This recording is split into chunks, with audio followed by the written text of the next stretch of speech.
And all the black doing black women have tropes. As a black woman, as performing as all the tropes. Tyler Perry built a studio on the backs of black women.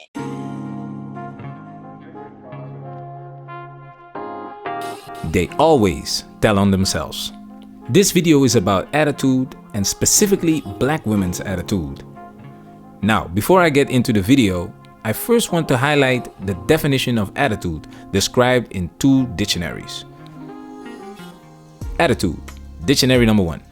A settled way of thinking or feeling about something. Dictionary number 2.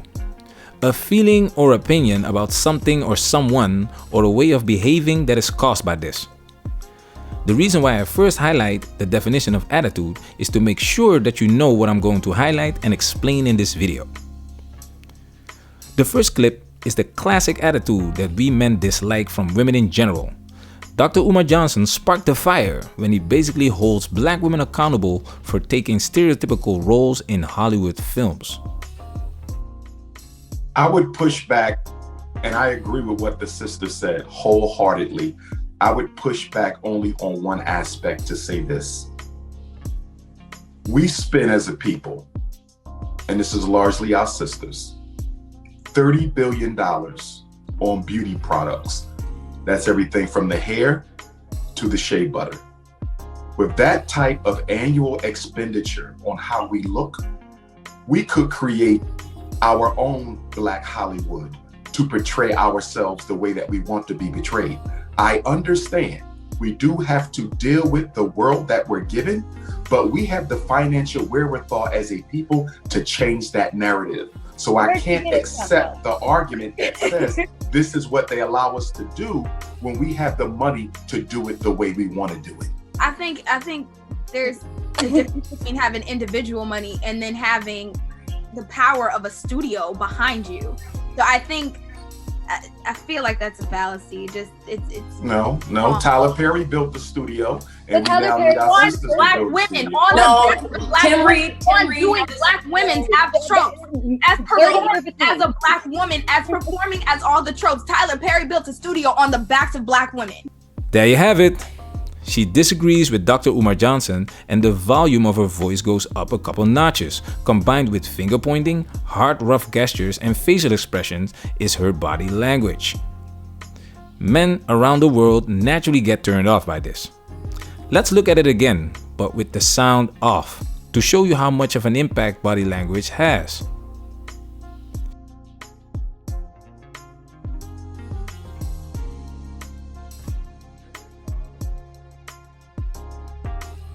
When you see this, it looks like she's ready to fight Dr. Umar Johnson, and this is a disagreement, not a boxing promo.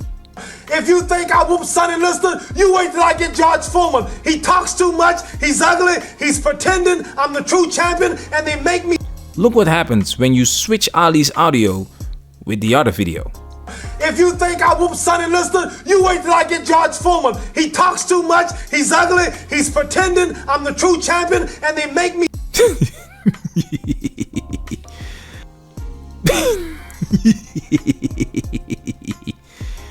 Just having a little fun here, but I'm serious at the same time.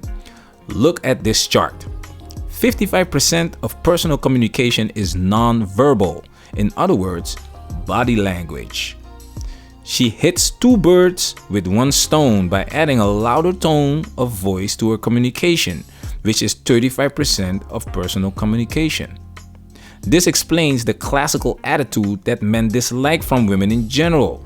This is exactly why attitude is number 1 on most black men's list of turnoffs, and definitely in the top 3 of men in general.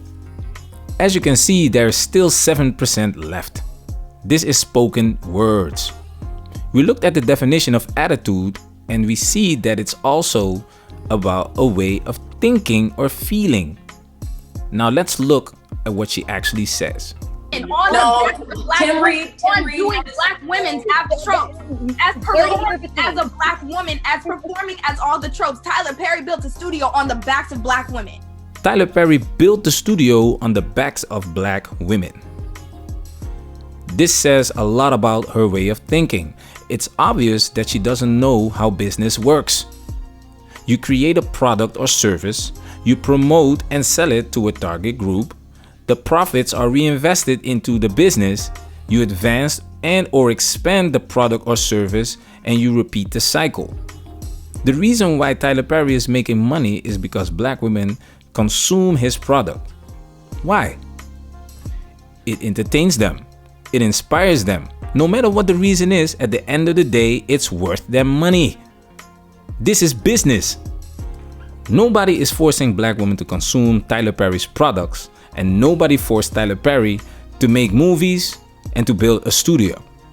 What Dr. Umar Johnson is explaining is that black women are consumers with $30 billion annually in hair and beauty products and not investors.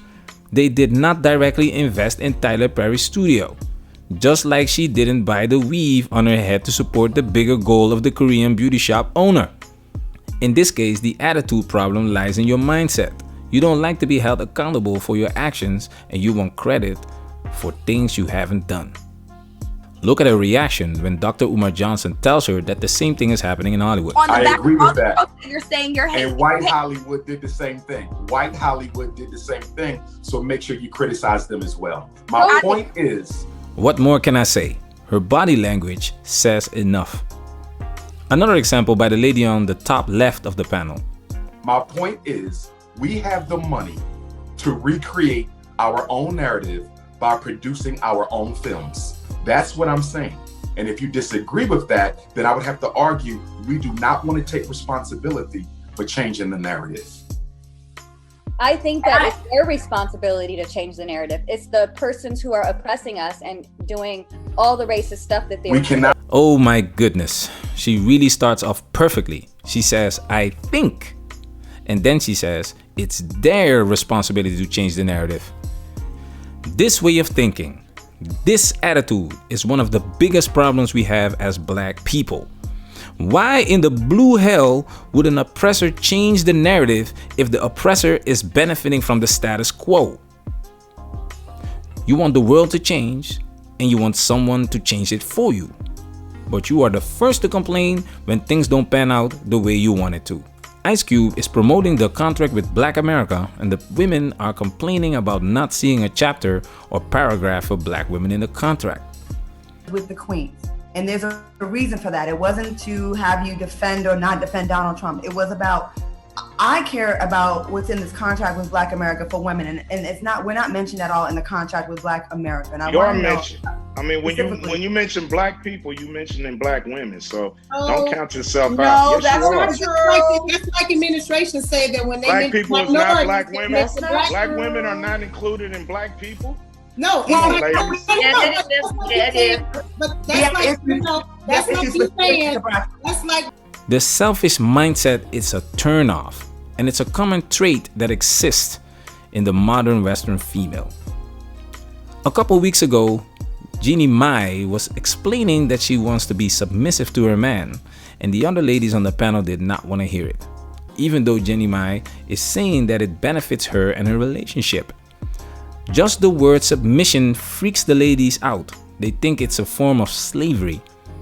If you are considering a serious relationship with a woman, I suggest you look for a woman outside Western society, where she is raised to have the right attitude and values relationships, family, men, etc. And don't bring her back home, because she will adapt to her environment.